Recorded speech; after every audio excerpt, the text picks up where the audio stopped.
Hello friends, welcome back to my channel. இன்றைக்கி நம்ம கிச்சனில் பூ போல் பஞ்சு மாதிரி இட்லி எப்படி செய்யலாங்கிறத பார்க்கலாம். நீங்கள் நம்மளோட சேனலை ஃபஸ்ட் டைம் பார்க்குறீங்கன்னா நம்ம சேனலை மறக்காமல் சப்ஸ்கிரைப் பண்ணிவிடுங்க.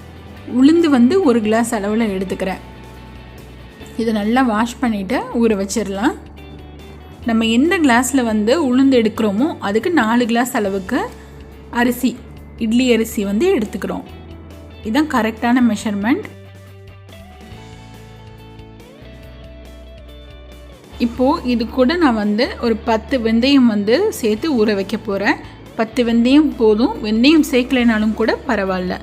இப்போ இதையும் 4 மணி நேரம் வாஷ் பண்ணிவிட்டு ஊற வச்சிடலாம். மேக்ஸிமம் 4 மணி நேரம் ஊற வச்சுருங்க. இது கூட நான் 3/4 கிளாஸ் அளவுக்கு ஜவ்வரிசி, நல்லா பெருசாக இருக்கிற ஜவ்வரிசியை சேர்த்து நல்லா ஊற வச்சிடுறேன் 4 மணி நேரம். இப்போ ஃபஸ்ட்டு உளுந்தை அரைச்சி எடுத்துடலாம். உளுந்து அரைக்கும் போது தண்ணி கொஞ்சமாக தெளிச்சிக்கோங்க. ரொம்ப தண்ணி விட்டுறாதீங்க. இந்த மாதிரி பதத்துக்கு அரைச்சிக்கோங்க. தண்ணியில் போட்டால் இந்த மாதிரி மிதக்கணும். இப்போது ஜவ்வரிசியை அரைச்சிடலாம். ஜவ்வரிசி அரைக்கும் போது கொஞ்சமாக தண்ணி சேர்த்தா போதும், ரொம்ப தண்ணி சேர்த்துறாதீங்க.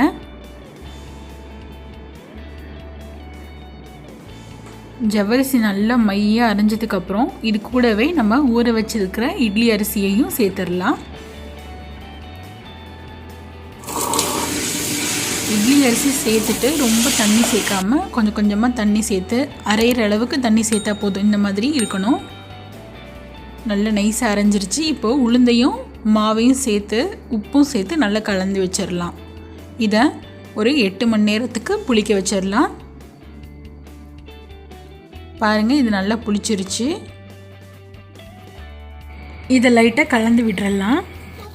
இந்த மாதிரி திக்காக இருக்கணும். கையால் எடுத்து இட்லி ஊற்றினா கூட வரணும், அந்தளவுக்கு இருக்கணும் திக்காக. இப்போ இதில் நான் நல்லெண்ணெய் க்ரீஸ் பண்ணிக்கிறேன். இட்லி குழியில் நீங்கள் துணி கூட யூஸ் பண்ணிக்கோங்க. பாருங்கள், நல்லா திக்காக இருக்குது மாவு. இதை 3/4 கரண்டி அளவுக்கு நான் ஊற்றுறேன். இப்போ இதை நல்லா மூடி வச்சு 10 நிமிஷம் வேக வச்சுக்கலாம்.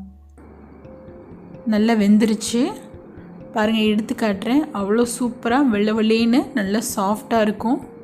பாருங்கள் எவ்வளோ புசுன்னு இருக்குன்ட்டு.